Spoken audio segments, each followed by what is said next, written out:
If communication feels hard in your marriage, your friendships, or with your kids, this episode is for you.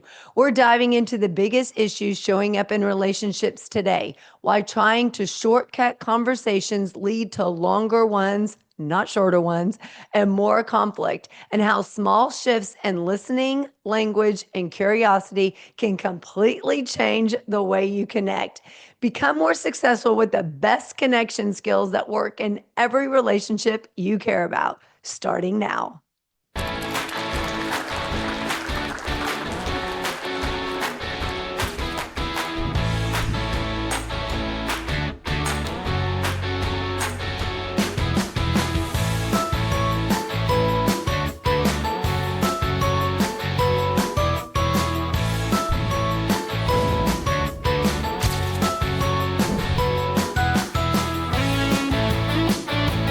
Welcome to the Say Yes Experience. I'm your host, Jessica Rector.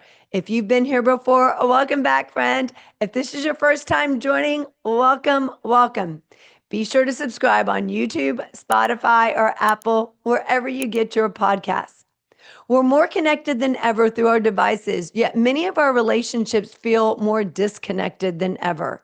Connection is fading in marriages, friendships, and families. Conversations feel harder, misunderstandings happen faster, and the people who matter most often feel just out of reach. That's where today's guest, Dr. Dan Snyder, comes in. Dr. Dan is a licensed couples therapist, educator, and creator of the Intimacy Shift, a blueprint for moving from conflict to lasting connection. It's a 12-week program designed to rebuild trust, improve communication, and create real connection. With over a decade of experience helping hundreds of relationships, Dr. Dan shares what actually helps people better connect. Here to help us rethink how we connect. Please help me welcome my guest today, Dan Snyder. Welcome to the show, Dan. Yeah, Jessica, thank you so much for having me. So tell us a little bit more about what you're seeing happening in relationships these days. So much of what I see in relationships comes back to this idea of connection and closeness, how we feel about being seen, being heard, and held by the other person. And everything else really comes from that. And it's just so core to our humanness, social animals looking for connection and wanting to find that in our partnerships. I heard recently that isolation is really becoming an epidemic. And whenever you're talking about connection and really feeling connected with other people, immediately, for whatever reason, probably because I heard that, my brain goes to so many ways that we're feeling isolated. And the last thing we want to feel with our partner is isolated. Are you finding that that's happening a lot in relationships? Like, and not even just like a partner relationship, but relationships in general. 100%. A lot of those skills that we had earlier in our life to meet a friend on the playground or to have an Yeah. activity and then, oh, we're best friends, we share common interests, we feel close. A lot of those things, I don't think we've lost them, but we've stopped practicing them in the same way. And Mm. because of our busy lives and busy schedules, we try to shortcut the connection into an activity or cramming it into 5 minutes of doing something together, but not really pausing to be in that moment. So much of what I do and help people with is helping them to actually be where they are, be in that present moment, not what just happened that you're stressed about, not what you are wanting to do later that you are feeling anxious about or overwhelmed by, but Hmm. actually being in that moment together is a practice that we can cultivate, we can get better at, but we have to pay attention to it and we have to really use the skills that we had as kids to just be in that moment. So, how do you help people do that? Because even Mhm. I'm guilty of that, right? I'm sitting there with my son and he's having a conversation with me and my brain is thinking, "Wait, I got to really quickly do this on my phone." So I pull it out and he's like, "I'm talking to you." And Okay, let me put my phone down. So it's also being a little bit more conscious, I think, of even what we Mhm. do, because I think we automatically pull our phone out or our brain starts thinking about something that, ooh, I forgot to do that. And all of a sudden we remember we got to do it. And so our brain starts going there. So, how do we get into that, stay present and focused in that moment? The shift that you're describing, there is a way to do it. There are tools, and I love that they are simple. I like to say they're simple, but not always easy. But the simplest way to do that is with your breath. So when I want to be present with somebody, I will take a nice, juicy, long, deep inhale in and a slow exhale out. And then you're there. It's your body's way of being grounded. And just in our animal bodies, right? If we're shallow breathing, like we are all day, going from one thing Mhm. to the next, we're on high alert. We're looking for danger. Our brains are scanning for things that we forgot, things that we missed. Ooh, I just remembered that. Exactly as you described. Wow. But when we take that slow, deep breath, our heart rate slows down, our bodies feel safe, and then we can actually pay attention and connect with the other person. Dan, is it because when we do that, our brains actually slow down as well? Because we're slowing our bodies down, and I would think like our brains follow that. Exactly. They're all connected. And so when we slow our heart rate and our breathing down, it's that signal to our body that we are safe, we can relax, and our brains will slow down and stop scanning for things that we missed, sources of danger, Mm. all of the rest. So yeah, when my partner and I get together we do it every 2 weeks, but you can do this as often as you want, but when my partner and I get together for our fun feelings conversation, that's what we call it, Yeah. we start with some version of either deep breaths or holding hands or looking at each other to get grounded in that present moment together before we talk about our relationship. And it's a fabulous practice. And that's what I encourage all of the people that I work with to do also. When you sit down with your partner, to talk about anything, start with just that brief connection so you can both Mm. be present. But that sounds like that's also a good tactic and technique to use, whether it's a friend that you're having a conversation with, my son that I'm having a conversation with, but just to stay in the present. And I think, especially with kids, it would be a great thing to get them in the habit of practicing too. Certainly. I take lots of deep breaths when I'm with my kids and I'm talking to them about, whatever it is that they're arguing about or trying to feed them or get them dressed in the morning. Lots of deep breaths. Yes. Okay, so Dan, as we're talking about that, this is what came up for me. I think a lot of times, especially for those of us who have a teenager in our lives, or, so much of, even if you don't have kids, but things that are going on in society, we feel those triggers come up. How can we take a minute, a beat before we react to whatever it is, whether it's something our teenager says, whether it's something that someone else says, or something that's going on in society? As you're saying that, I'm like, gosh, I don't know. You have to be really like in tune with your emotions and how you're Mhm. feeling to go, oh, I need to take a deep breath before I respond to that, because there's just so many triggers that are going on in Mhm. various aspects of our lives. So, how can we teach ourselves to respond instead of react? The more we pay attention to it, the more we weave it into our habits and to the structure of our day, the easier it is to reach for when you need it.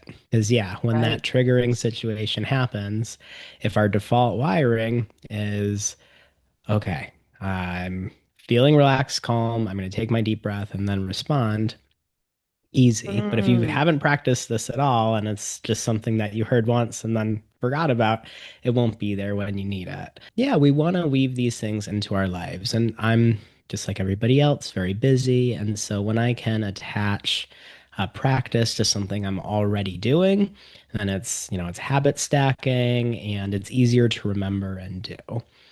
Want your event to do more than just motivate? Wanted to transform? Hi, I'm Jessica Rector, CEO of the Say Yes Experience, #1 best-selling author and the keynote speaker and experience creator companies call when they are serious about change. I don't just speak, I'm known to move people. From the main stage to custom Say Yes Experience team building events, your group will crush comfort zones, ignite connection, and fuel mental wellness and peak potential, all while having the kind of fun that actually sticks. Whether it's a leadership summit, company offsite, or all hands meeting, we bring immersive, energizing experiences that unlock what's next for your people and business. So if you're ready to ditch burnout and lead your team into bold action and a Say Yes culture, book me now at jessicarector.com or email me at jessica@jessicarector.com. And hey, subscribe to the Say Yes Experience podcast right here. It's where the movement starts. You've heard of a bucket list, things you want to do before you die, right?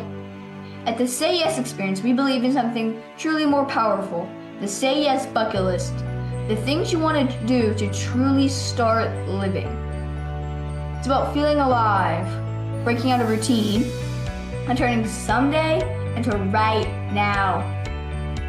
We've created a free Say Yes bucket list template to help you get started, so you can move to ideas to action and start saying yes to light, the things that light your fire. So don't wait to truly start living, and download your free template today. Good example for me in my life, actually about the past month.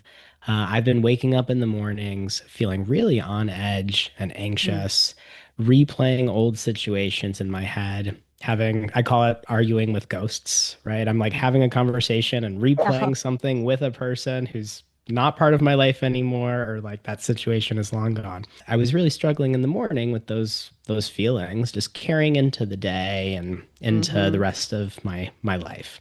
And so what I started doing in the morning was, when I noticed that that was happening, telling myself or saying out loud, this is old stuff, this isn't real, and it's not helping me. And then I would take a big, deep breath in, just like I'm describing, long exhale, and then get up and get out of bed.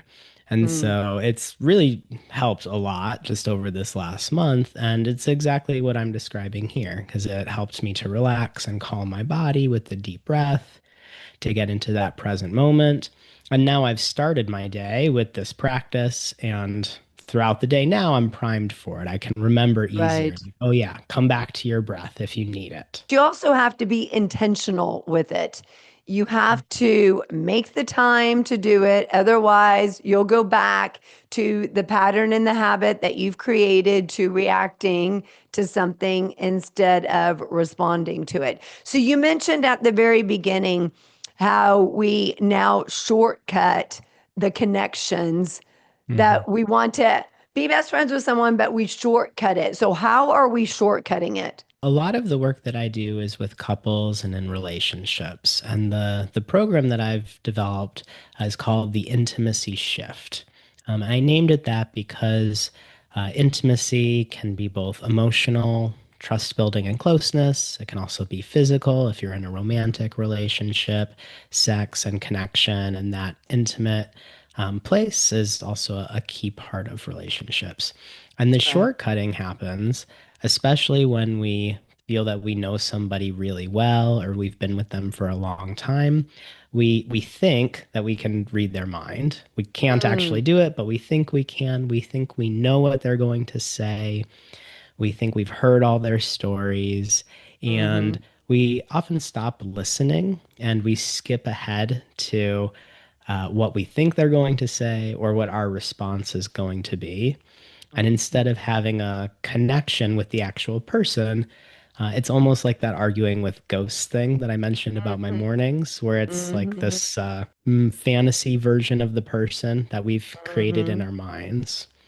And this affects people on all levels, like you said, with parenting or with friendships or in our relationships.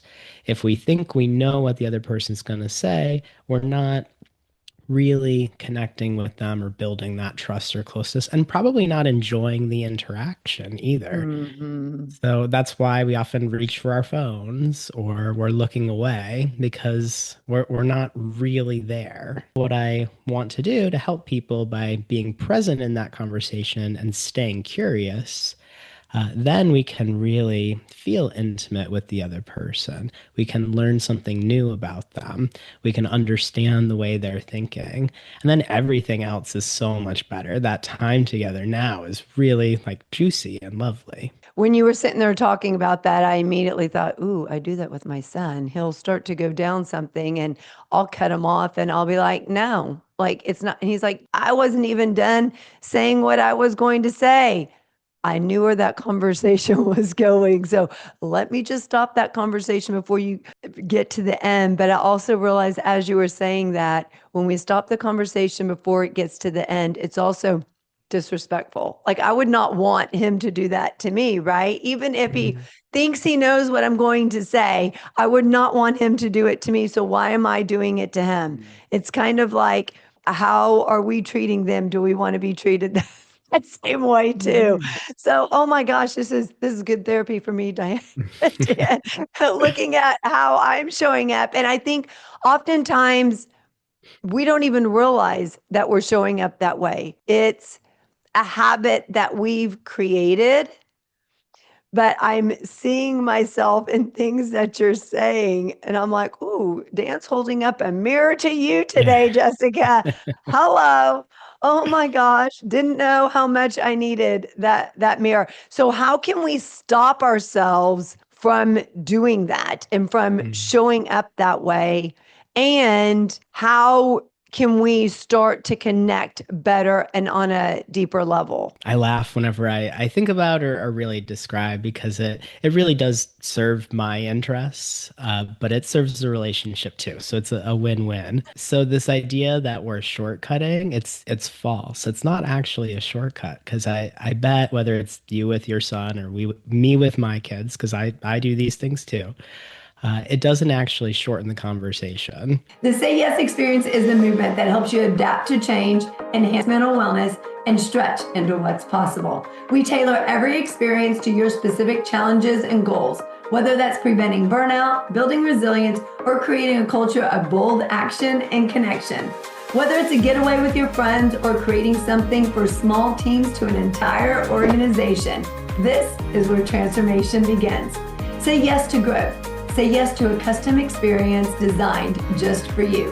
Let's build and develop your own Say Yes experience at jessicarector.com. This episode is sponsored by. Wish you could hit pause, catch a breath, and leave the rat race behind for a while? You can. Come check out Breakspace, a global community where mid-career professionals just like you are creating life-changing breaks every day. Founded by two leading break experts, this one-of-a-kind resource is your go-to for all things career break. With hands-on coaching, dynamic courses, and genuine connection, you don't have to go at it alone.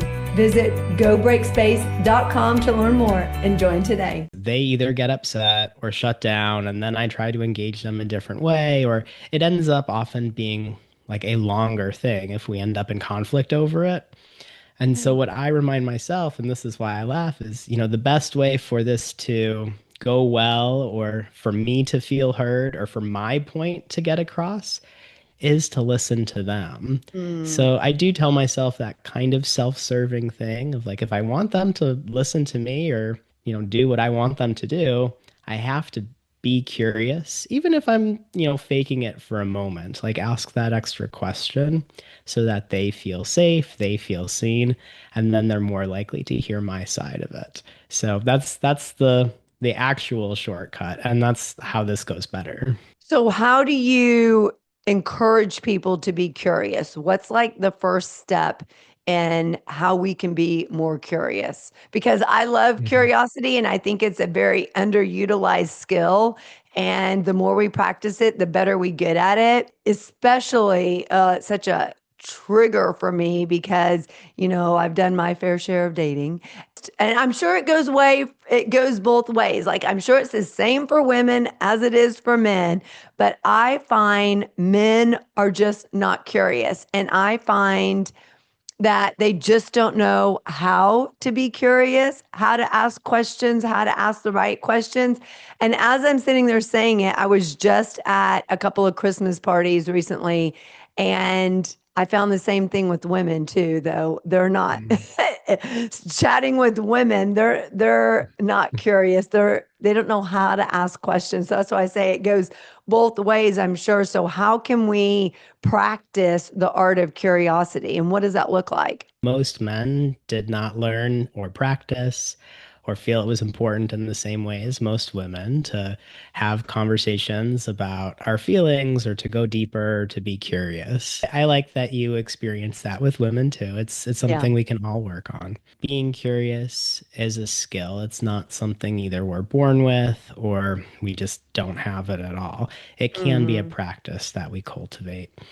And I encourage people to think almost like detectives. If we have taken that deep breath, if we are in the present moment with that other person and they're saying something, there's probably a part to that story that we don't know all of. And so if we can be a detective to try to find clues or try to gather more information, it A is a way to show that person that they are important, which people love. I love when people think Hmm. I'm important and ask me questions. So I'm doing them that favor that they are important and they get to share more of their story. And then again, a little bit of that self-interest part, which is totally okay. The more that I ask questions and I'm curious, the more that person thinks that I'm really kind and sweet, and the more interested they are going to be in me. And Hmm. so that self-serving part truly is okay, because it works both ways. And then we're both happier in that situation, whether we're at a party or we're out Yeah. on a date. If the goal of being on the date is I want to see if this person is a good fit for me. If I'm not Hmm. asking them questions and engaging them, I'm never going to find that out. And I might just write them off entirely when I haven't really given them that chance to show me who they are. So if you are in the camp of thinking, I don't know what questions to ask, I mean, Mhm. Mhm. where do they start? Because if it's a skill and you don't know where to start, oftentimes you're just not going to start. You're just not going to Yeah. do it. And especially if you are in a situation where the other person is asking you several questions, you feel like you need to answer those questions, and you may not even realize that you haven't asked any questions. So, how do you flip it where you're asking questions of the other person? And how do you know what are questions or quote unquote good questions to ask? Or where can you start if you don't know where to start in Mhm. asking questions? The details are really important. Like what is a question to ask? Something that I really encourage people to do is, especially at transition moments, a lot of the couples that I work with that transition back home at the end of the day, like we've been apart or we've been working or running errands, now we're back together in the house. That transition back together is where either we find connection or we get lost in disconnection. Mm, It's the same with kids in the car on the way home. That first question at that transition moment is really critical. And often we default into, how was your day? And we get fine, okay, good, bad. And then we kind of move on, right? It's not a good setup to get more information. Anybody listening now, Jessica's making a face because she's seeing that yeah. mirror again. I'm, I do it too, Jessica. It's okay. And so what I really encourage people to do is prepare for that ahead of time, because otherwise our default question comes out, how are you? hmm. Or if you're at a party or on a first date, like, what do you do for work? Also not a great setup for a conversation. Mm, So think ahead of, okay, I'm going to be picking up my kid or I'm going to see my partner pretty soon when they get home. What do I actually want to know about their day? Or what do I want to share about my day? Because you can also share something about yourself first mm, rather than asking mm. a question. So saying something instead like, tell me something really exciting that happened today, or tell me like one awesome thing from your day, or tell me something terrible from your day. But you're asking a bit more specifically for them to share a Mm-hmm. story rather than just a one word answer. Or what I will often do is I'll think about my day and think, well, this was something that happened to me. I may not really want to talk about it, which for me is a sign I should share it because I tend to Right. avoid and to not share things. So I try to do the opposite. If I had a stressful day that I don't want to talk about, I will get in front of it and say to my partner first thing, like, hey, my day was actually pretty stressful. This thing did not go well. I'm kind of stuck on it. I don't actually want to talk about it, but it helps me to say it out loud. Yeah. That's often a thing that I'll say. But then I've been vulnerable. I've shared something about my day. They are much more likely then to either share about their day or to just show up with kindness and support for me, which is Mm-hmm. also a version of connection. Give me an idea when you're talking to a teenager. Hmm. And even when you say, tell me about your day or tell me something good about your day, and you get nothing. Hmm. Okay, but something great had to happen. Something good happened. What happened? Nothing. Then where do you go from there? I often will tell embarrassing stories about myself or times where I messed up just to get kids laughing or at least That's good. thinking. And I will often do when they first get in the car, do you want to talk? Do you want to listen to music or do you just want quiet? And I give them the choice to pick. And whichever one they pick, usually 2 minutes later, they start talking because they've just had some space to like think and breathe. And Mm-hmm. they don't actually want to just sit there in silence or whatever song is playing. They've like now relaxed to for a minute and then they're ready Mm. to engage. So that's another option too. It's also a question, but it gives them choices. Instead of what do you want to do? And then all the pressure is on them to think of something and to say it. You've given them a few choices to pick from. Okay, that's good. That's good. Starting off with that and kind of seeing where it is. I know my son, he would choose music every time and just keep listening to it, but he tends to open up over dinner.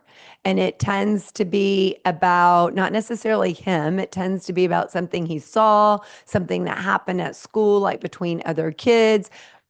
And I still think that's such a great opportunity for connection because he's revealing and sharing. He's not closing off and saying, okay, I'm not chatting about anything because 8 hours in school, maybe nothing in his mind significant happened, but at least it opens the mode of communication for him to tell me even that something he witnessed or something happened with other kids. So, what would you say are the biggest issues that are going on in relationships, and how can we as adults better address those no matter what type of relationships that are happening? If we're doing some of the things that we've talked about to Mm, show up in the conversation, in the present moment, either taking a deep breath or like shaking our body out so that we're here and we're present. If we've done those things, then we've talked about kinds of questions to ask. We haven't talked so much about ways to listen. And so, another big thing, like we talked about how we can't mind read, but sometimes we do it anyway. mhm, What I will teach people to do is reflective listening or mirroring, it's sometimes called. It's actually repeating back what the other person said really to prove and to show them I heard what you said and I want to make mhm. sure I got it right. So instead of responding right away or reacting to what they said, spending a moment like, oh, I hear you saying, and then repeating back what they said. Did I get that right? Often you did get it right, but if you miss something, then the other partner or the other person can check you and Yeah. tell you what you missed. And that works with your teenager or it works with the Mm, romantic partner. It shows that we're listening. And then mhm. after that, if we did get it right, then we want to validate their experience. And the validating part, this is 100% true, but it has to be said. You don't have to agree with the other person. So they could have said something that you wildly disagree with, you want to respond to, tell them what you think, what you believe about it, but you don't have to agree with them to validate. And this validation part, again, shows that you can understand their perspective. So saying something like, oh, that makes sense that you had that experience and now you believe whatever it is that happened, especially with teenagers who all day long. I know in school, I really struggled with feeling validated because the teachers just talk at you all day and the teachers Yeah. are in charge and you don't have as much agency as you really want. It helps to feel like, oh, okay, this other person can understand why I feel the way Yeah. that I feel. Now we're connected. At least you share my perspective, and then we can respond. Then we can share our experience.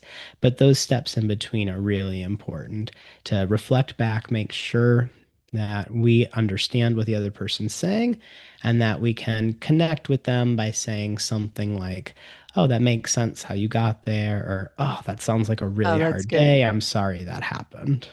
That's a good tactic. And I actually, if I'm the one giving information, I use that on my son. Okay. Tell me what I just said. So that proves to me that he actually was listening and not just listening, but he understood what I said to make sure that we're on the same page. Because I find oftentimes, whether it's with him or a friend or anyone, like we hear things different than the Mhm. way the person's actually saying them. And not even what they're saying, but their intention and what they actually mean, right? They can be saying certain words, but they mean something totally different. So, to make sure we're on the same page, I often will say, what I hear you saying is this. Is that correct? To basically do exactly what you're doing, because I think oftentimes when we don't do that, miscommunication can happen as well. Thank Yeah. you so much, Dr. Dan, for being here. Is there any last word or piece of advice that you would like people to know in order to have better relationships? I Tell want to me. make sure people know how to connect with me at Sure. intimacyshift.com. I language. So, again, default wiring, a lot of us fall into you always, you Mm, never, when you do this, I. And anytime we're using that you language, it's very attacking. It can come off as critical. The other person is going to feel defensive and react rather than respond thoughtfully. So, mhm, a big skill and practice that I teach is getting more in the habit of saying how I feel, what I want. mhm, So mhm, instead of you always come home late, or you never put your phone down when we're in bed together. mhm, Instead, something like, I love it when we get home together and we connect before we do our next thing. Or I love when we get in bed together mhm, and we cuddle or we kiss before doing our bedtime routine. And so mhm. now I've been vulnerable and I've invited the other person to a connection rather than criticizing them and telling them what I That's don't good. like. Thanks for sharing that, Dan. I love that because oftentimes, especially if there's a trigger that we have, it reverts back to it being about us. And then I think oftentimes when it is that, the other person can get defensive and then it goes into conflict. So thank you so much for sharing that language that we need to use in order to have better conversations in relationships. Thank you so much, Dr. Dan. We'll put in the show notes all the different ways that they can get in touch with you. Thanks for being here. Hey, I'm Blaze, and the CS experience was my idea. I created it to help my mom, Jessica Rector. When she was traveling and keynote speaking a lot and on the verge of burnout, I wanted her to say yes to herself, to joy, and to what's possible. What started out with me helping her find a new ice cream around town had turned into a movement. So together we wrote this book, The Say Yes Experience, with 52 powerful tips to help you prevent burnout, strengthen your mental health, and live intentionally. Step outside your comfort zone. One tip, one small shift, one big impact. Ready to say yes to a better you? Grab the Say Yes experience at justcorrector.com/store. Burnout isn't just exhaustion, it's a warning sign that something needs to change. 90% of the workforce has been in burnout in the last year alone, according to Gallup, and it's not going away anytime soon. It's even impacting the home life, but it doesn't have to be that way. In my powerful book, Blaze Your Brain to Extinguish Burnout, 52 Keys to Prevent, Breakthrough, and Beat Burnout, I show you how to take back control, reignite your energy, and transform overwhelm into opportunity. Backed by research and real-life strategies, this isn't just another self-help book. It's your guide to lasting change, mental wellness, and saying yes to the life you deserve. Ready to break the burnout cycle? Grab Blaze Your Brain to Extinguish Burnout today at jessicarector.com/store. If you want to get a copy for your team or all your employees, reach out to me directly for rates at jessica@jessicarector.com. Here's what I hope you take with you. Every relationship improves with connection, listening, and curiosity, whether it's your partner, a friend, or your child. Connection doesn't come from being right. It comes from being willing to ask, listen, and stay open. Maybe in those times when it would be easier to shut down or shortcut. One conversation, one I statement, one curious question can build the connection we all as humans long for. If this episode hit home, share it with someone who matters to you. It might be the connection piece you're looking for. And if you want more conversations that challenge comfort zone and open your mind to new possibilities and saying yes, make sure you're subscribed, because saying yes to curiosity, that's how relationship changes. Until next time, I believe in you, friend.